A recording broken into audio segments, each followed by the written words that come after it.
Usually when we talk about a medical diagnosis, there's this expectation of precision. Like engineering, right? Right, yeah.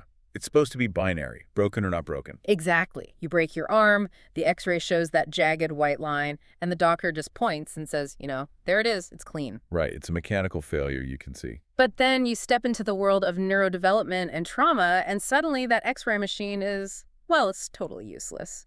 We're looking at a diagnostic landscape that is entirely murky. Oh, completely. We're trying to measure invisible loads on invisible structures, which is incredibly frustrating for people. So how do we map something we literally can't see? Today's deep dive gives us this radically simple, almost jarringly profound answer.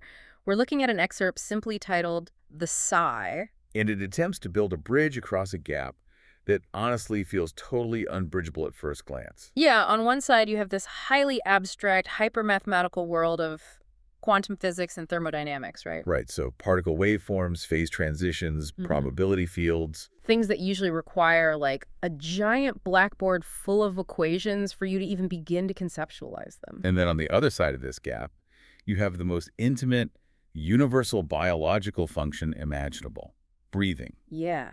Think about how many times you've taken a breath since you started listening to us today. You're doing it right now, completely unconsciously. Hopefully unconsciously. Right.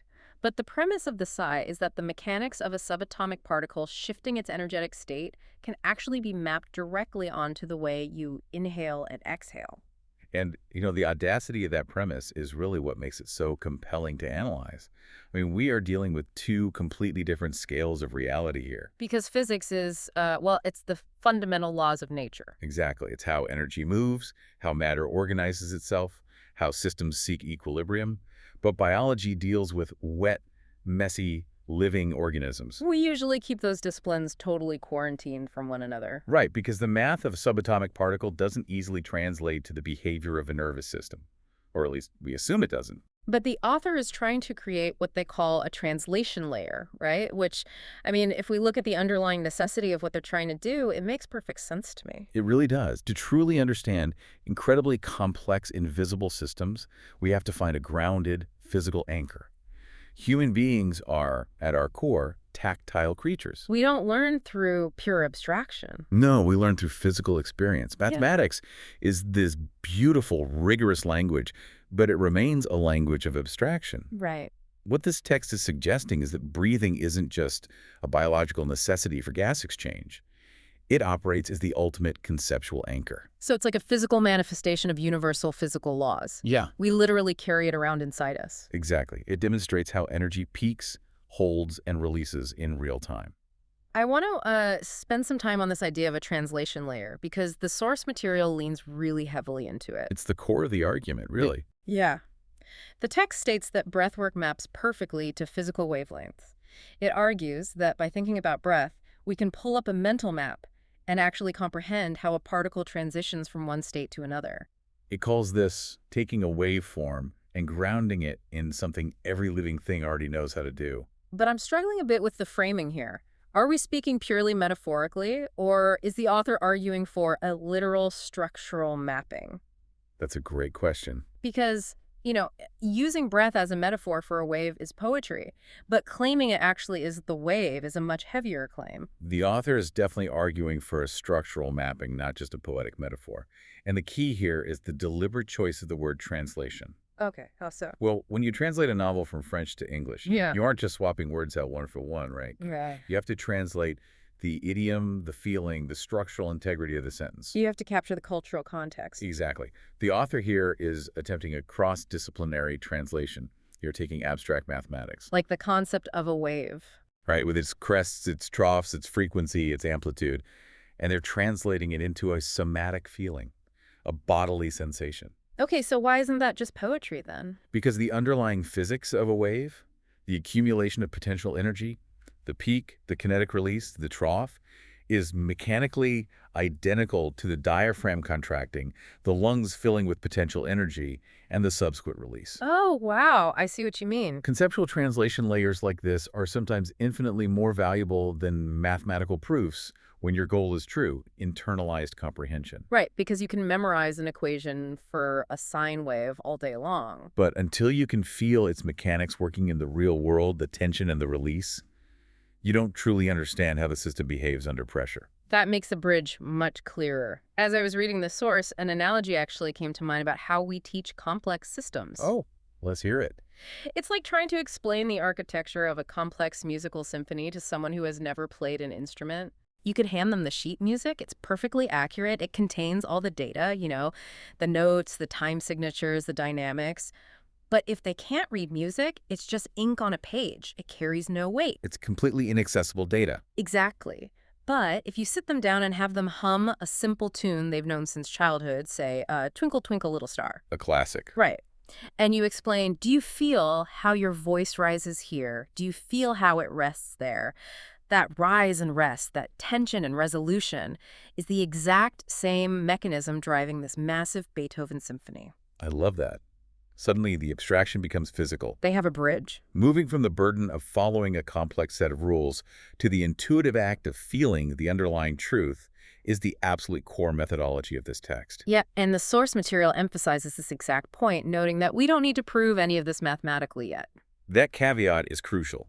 The author isn't dismissing the rigor of the math. They're stating that the goal, at this initial stage of comprehension, is to establish the conceptual framework first. Because if you force the math before the feeling is established, the mind just rejects the information. Right, it has no hook to hang it on. But if you establish the feeling, the rise and fall of the chest, the expansion and contraction, you've planted the structural reality of the waveform in the mind. And then the math can come later to formalize what the body already understands. Let's It's giving us permission to put down the calculator and just sit with our own biology to figure out quantum mechanics. Which is relief for those of us who aren't quantum physicists. Definitely. But to really grasp this feeling, the source does something incredibly clever. It explicitly doesn't ask us to look at human beings right away. No, because humans are messy. We are so messy. We have self-consciousness, we have ego, we overthink our own breathing the second someone mentions it to us. If I tell you to think about your breathing right now, your breathing instantly changes. Yep, suddenly I'm breathing manually and it feels super awkward. So instead, the text points us to a creature completely devoid of that self-consciousness, a dog. And the author directs our attention to a very specific, recognizable state. A dog that is hyperactive, pacing, panting. Like the dog that just heard the mailman. Exactly. We're looking at frantic, high-frequency energy.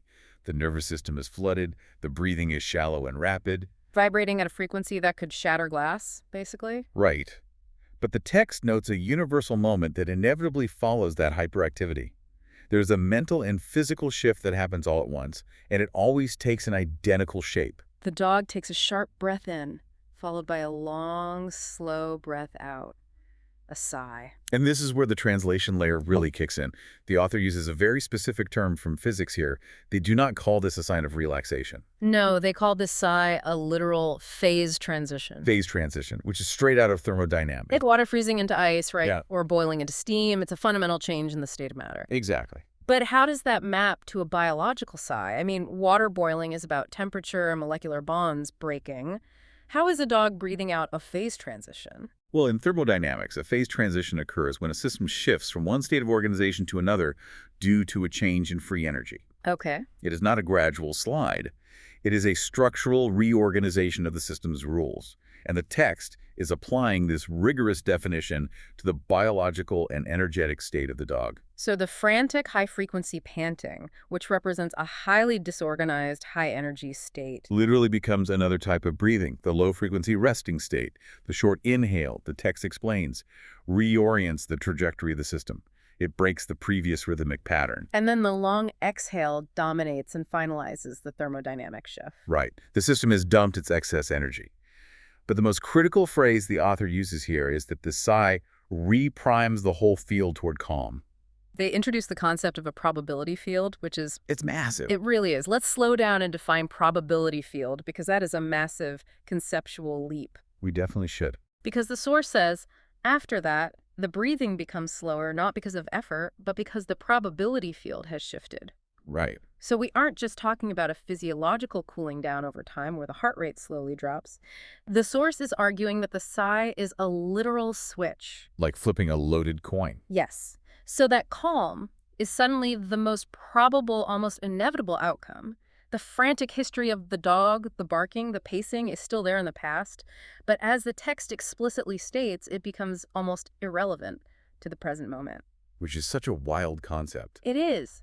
But how does breath alter probability? I'm still trying to wrap my head around that. To understand this, we have to look at how probability fields function in quantum mechanics, and then scale that up.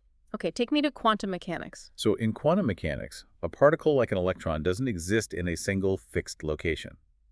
It exists in a cloud of probabilities. It could be anywhere within that cloud. Right. The field dictates the likelihood of the particle being in a certain state. If you alter the energy of the environment, the entire probability field shifts instantly. The likelihood of where that electron will be changes. Exactly. The text is scaling this up to the macroscopic biology of the dog. We usually think of calming down as a battle of attrition. Right, like you are anxious, so you try hard to relax. You force your muscles to unclench. You use conscious effort to force your breath to slow. It's an active, exhausting struggle against your current state. But the concept of the probability field flips this paradigm entirely. Because the particle isn't trying to be calm. No, it just is calm because the energetic rules of its environment just changed. And the dog is not trying to breathe slower. The dog lacks the metacognition to say, I should relax now. The sigh itself was the physical mechanism that dumped the excess energy, which structurally shifted the underlying state of probability. So once that dominant long exhale finalizes the transition, the organism is mathematically, biologically, and energetically heavily weighted to stay in that lower energy state. Yes. It becomes highly improbable for the system to spontaneously return to the frantic state without a new external stimulus. Wow. The frantic history is rendered irrelevant because the fundamental rules of the dog's internal environment have been rewritten in a single exhale. That is exactly it. This is a profound way to understand what a sigh actually achieves. It is not a symptom of being calm. It is the physical engine that manufactures the probability of calm. If the dog's sigh is this perfect mathematical resolution of a wave, a successful phase transition to a lower energy state, what happens biologically and energetically when a wave fails to resolve? That's where things get complicated. Because what if the system takes that breath in, but the exhale never comes, or it comes out wrong? And the author doesn't shy away from this at all. They move from the successful release of the dog to the much darker observations of human struggle. Yeah, the text describes the exact opposite pattern of the sigh. It begins similarly, right? Breathing in deeply, gathering potential energy. But instead of that short inhale, reorienting the trajectory toward a release, the system takes on too much energy and traps it. The text describes taking in a deep breath, being taken aback, expanding, and then failing to execute the long, resolving exhale. Which creates two distinct structural failure states for the waveform. Let's break those down. The text splits this into two divergent paths: the explosive release and the stuck inward cycle. Let's methodically dissect the physics and the psychology of both, starting with the explosive release. Okay. The text notes that when this built-up energy comes out explosively, it shows the natural rhythm of a self that grew too large for its container. That's a great visual. If we map this back to physics, consider a sealed pressure vessel holding a gas. If you continuously pump thermal energy into that container without a pressure release valve, The molecules excite. right, they strike the walls of the container with increasing velocity, the internal pressure builds, and eventually the structural integrity of the material fails. The container shatters. The explosion is violent and chaotic, but from the perspective of pure physics, it is a natural, inevitable resolution of an unsustainable thermodynamic state. The energy possessed a physical imperative to dissipate. The self expanded beyond its structural limits. I picture that like someone just finally snapping. They've been holding their breath, taking on stress, taking on pressure from their job, their relationships. And suddenly they just explode in anger. Yeah, or they have a total breakdown. It's destructive to their life and the people around them, but like you said, it's just physics. The pressure blew the lid off, the system had to dump the energy. It's violent, but it is a resolution. But it's the second failure state that the author seems vastly more concerned about. The text says, the inward cycle that stays stuck is the sharper shift. Yes, the stuck cycle. I want to try a physical experiment here with you. Visualize taking the biggest, deepest breath you possibly can, expanding your lungs to their absolute maximum physical capacity. Stretching the intercostal muscle. Right, stretching them to the limit and then just holding it there, right at the very top. Don't let it out. Just hold that tension. It is deeply biologically uncomfortable. It really is. Why does the author call this stuck inward cycle the sharper shift? Why is holding that upper edge considered a sharper, perhaps more dangerous shift than just exploding and getting it over with? The answer lies in the physics of tension versus resolution. An explosion, while destructive to the container or the environment, is still a form of resolution, like we said. The kinetic energy is discharged. The system returns to a lower, stable energy state, even if the vessel is in pieces. But the stuck inward cycle, what the text describes as a self that expanded but couldn't discharge the energy outward, is an active, continuous denial of resolution. It is a highly unnatural holding pattern. The energy desperately wants to discharge. The gas wants to expand, the lungs want to deflate. But the organism, usually due to complex psychological or emotional blockages, refuses to open the valve. They stay tight at that upper edge, as the text calls it. And the upper edge is the crest of the waveform where potential energy is at its absolute peak. To stay at that upper edge requires an immense, continuous exertion of counterforce. You are literally fighting the natural thermodynamic imperative of the universe. Exactly. And this creates a high-frequency, high-anxiety loop that defies the natural rhythm of a sigh. It is a sharper shift because it fundamentally breaks the rules of the probability field. How does it break the rules? Instead of shifting the probability toward calm, you have locked the probability field into a permanent, highly unstable state of maximum tension.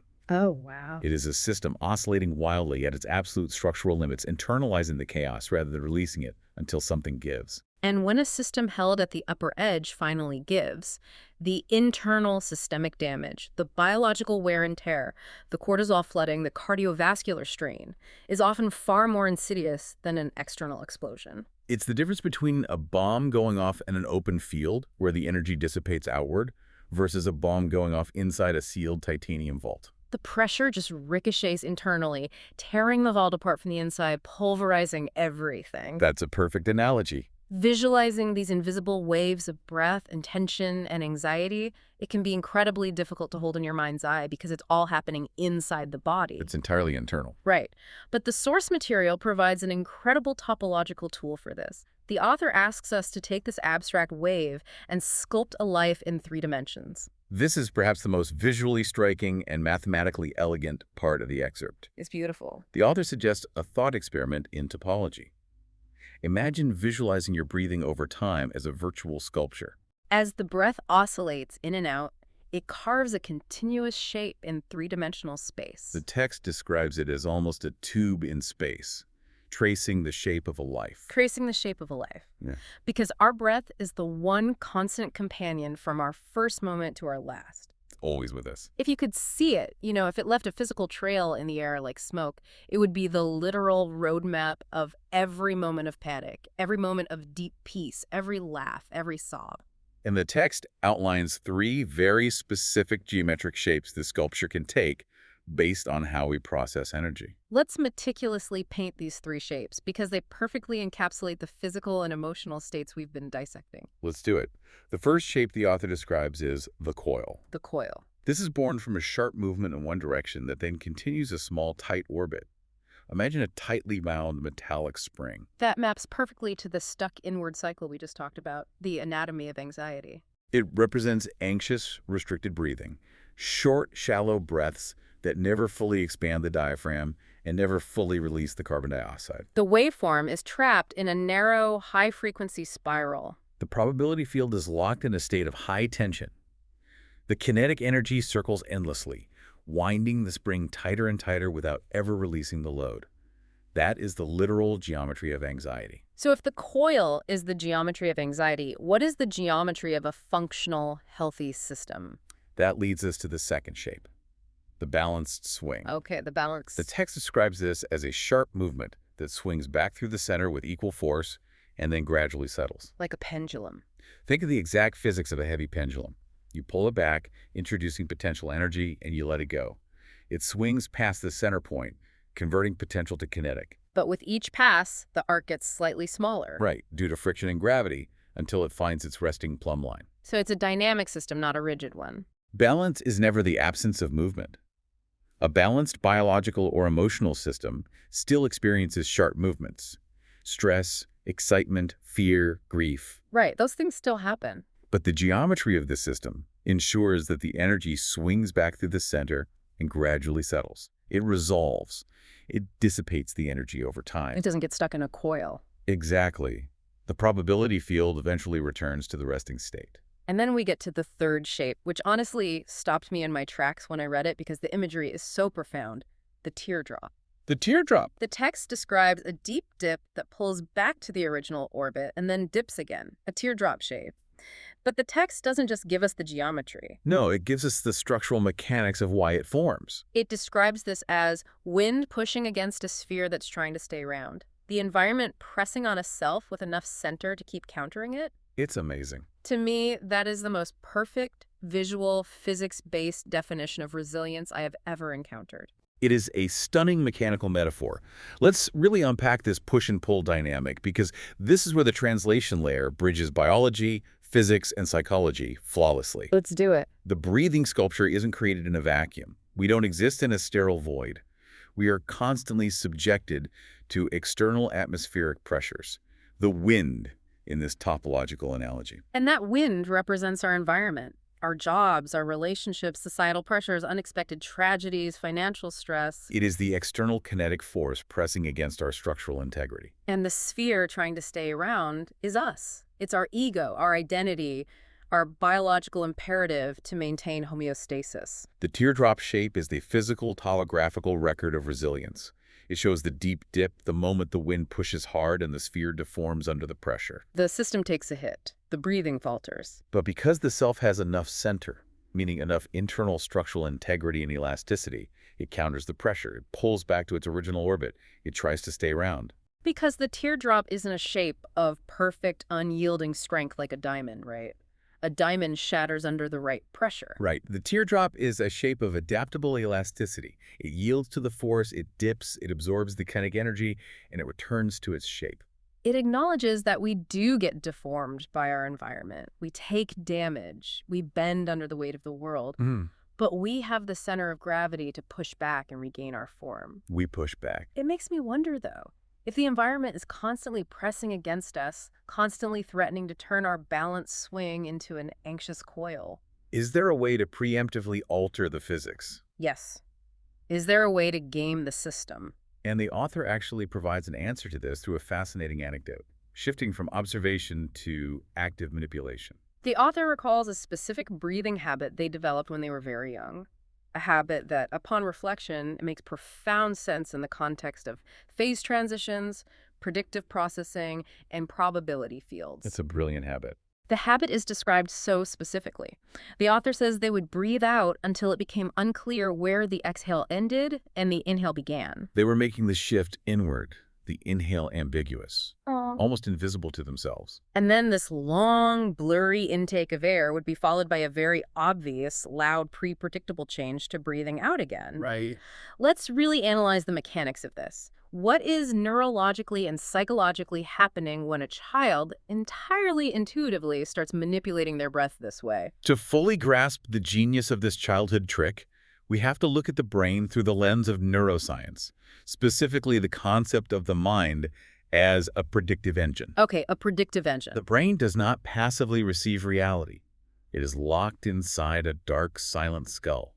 It has to guess what is happening outside. Right, it's operating blind. Exactly. It is constantly obsessively generating predictions about what sensory input it is going to receive in the very next millisecond, and then it uses actual sensory data to correct those guesses. So when it comes to the autonomic nervous system and breathing, the brain expects a clear, rhythmic sine wave. Clear inhale, clear exhale, clear inhale. But by making the inhale nearly invisible, stretching it out, making the physical boundary between exhale and inhale blurry, the child is intentionally starving the predictive engine of the sensory data it needs to mark the intake of energy. They are essentially hiding the inhale from their own neurological algorithm. Simultaneously, they are heavily emphasizing the sensory data of the exhale. They are making it obvious, muscular, and highly predictable. So because the brain is a predictive engine, If it constantly registers clear, dominant exhales and barely registers the physical sensation of inhales, it updates its model of reality. it begins to anticipate the exhale as the default state of The existence. mind, as the text suggests, switches into exhale mode before the exhale actually physically begins. The brain is hallucinating a continuous state of release. It's like hacking your own localized probability field. That's exactly what it is. You are tricking your brain's predictive algorithm to ensure that you are, as the author beautifully puts it, always, in some sense, breathing out into the environment. You are constantly priming your nervous system for thermodynamic release rather than tension. If we tie this neurobiology back to the topological teardrop sculpture and the thermodynamic dog sigh, the elegance of the system becomes staggering. It really does. Because the stuck inward cycle, the anxious coil, is caused by taking in energy and refusing to release it. The brain predicts threat, so it hoards potential energy. By hacking the predictive engine to live in a perpetual hallucinated state of exhalation, this childhood habit acts as a manual override to prevent the anxious coil from ever forming. It is a continuous, engineered phase transition. Right. The environment, the wind, might be pushing violently against the sphere, trying to force the system to hold its breath in anxiety. But the system is rigged. The loaded coin has been weighted so heavily toward exhale that the probability of getting stuck at the upper edge of the waveform is drastically reduced. It's preemptive resilience.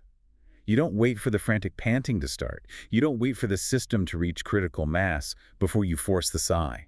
You live in the microscopic space of a perpetual sigh. Exactly. It's absolutely incredible that a trick a child uses intuitively to feel safe in the dark, the biological mechanism a dog uses to dump excess energy, and the mathematical phase transition a quantum particle uses to change states are all intrinsically, fundamentally the exact same mechanism. Which brings us to the grand synthesis of the text.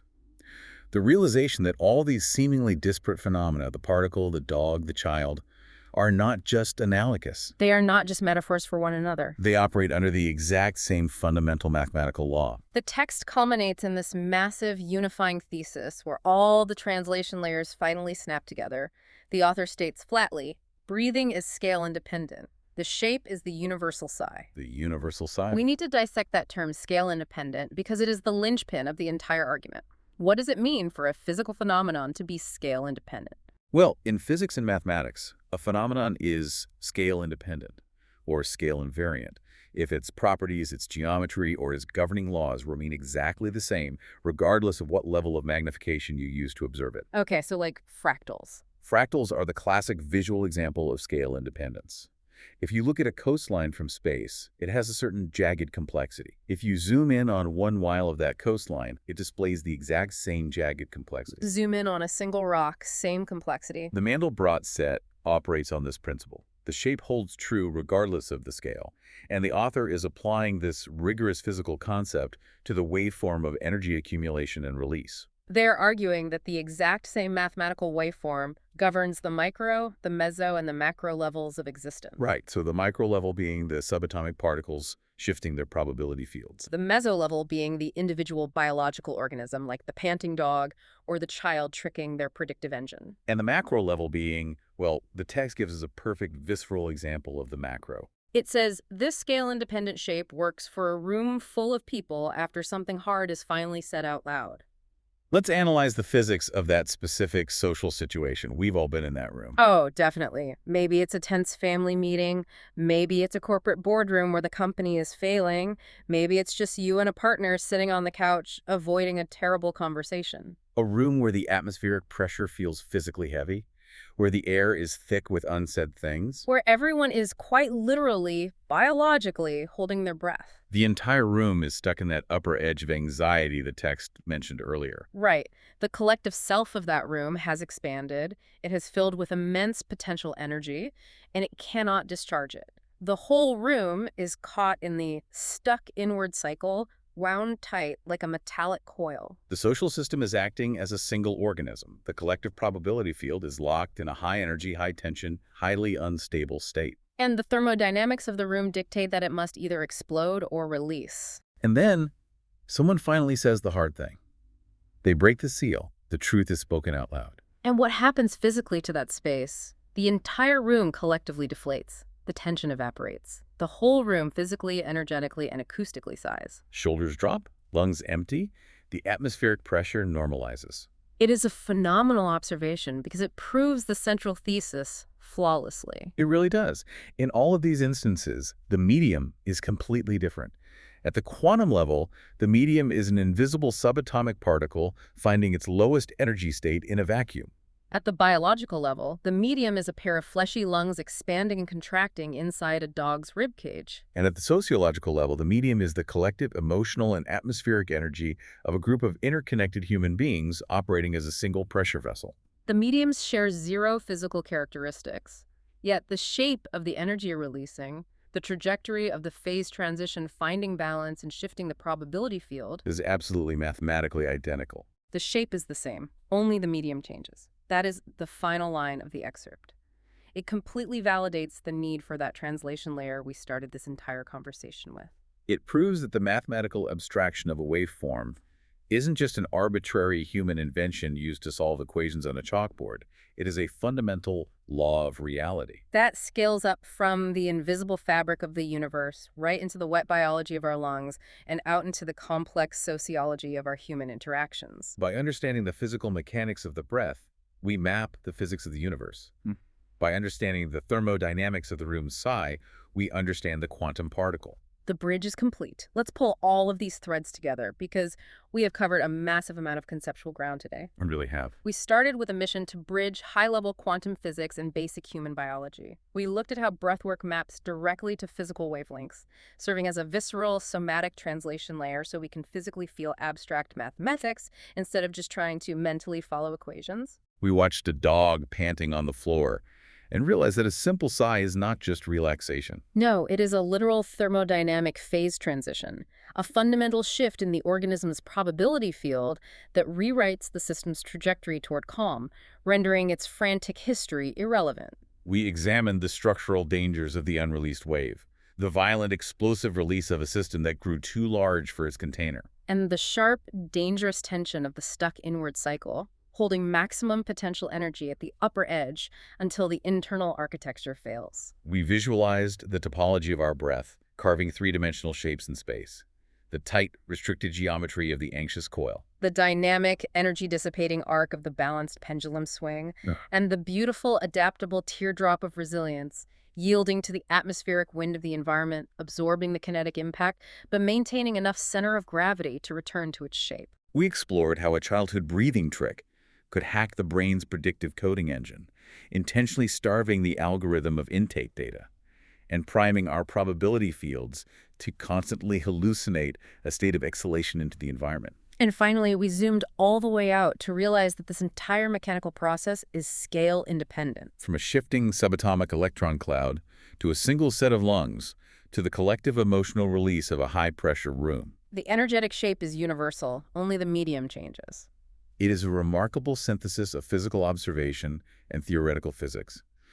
But as we wrap up this analysis, I want to leave a final concept on the table to mull over. Okay. Something that builds on the thermodynamic principles we've explored today, but pushes the implications just 1 degree further. I'm ready. What's the thought? We've established that a room sighing after a hard truth has the exact same energetic waveform, the exact same mathematical geometry as a shifting subatomic particle finding balance. We've established that the rules governing the micro dictate the macro through scale independence. If that is fundamentally true, if our very breath, our nervous systems, and our social dynamics are just expressions of universal physics playing out in wet tissue, Yeah. this raises a profound question about agency. Our human emotions, our moments of crippling anxiety, our explosive angers, and our deep relieving sighs, are they truly our own psychological creations? No. Or are we, in all our perceived complexity and self-consciousness, simply the biological medium the universe uses to constantly balance its own thermodynamic equations? Yeah. Are we just the universe's pressure release valves? That fundamentally changes how you look at a heavy sigh after a long, difficult day. You're not just tired. You are a localized area of the universe successfully finding its equilibrium. I highly encourage taking that thought and maybe taking a long, slow exhale while you chew on it. I will definitely be doing that. Thank you so much for joining us on this deep dive into the sigh. Keep questioning, keep exploring, and we will catch you on the next one.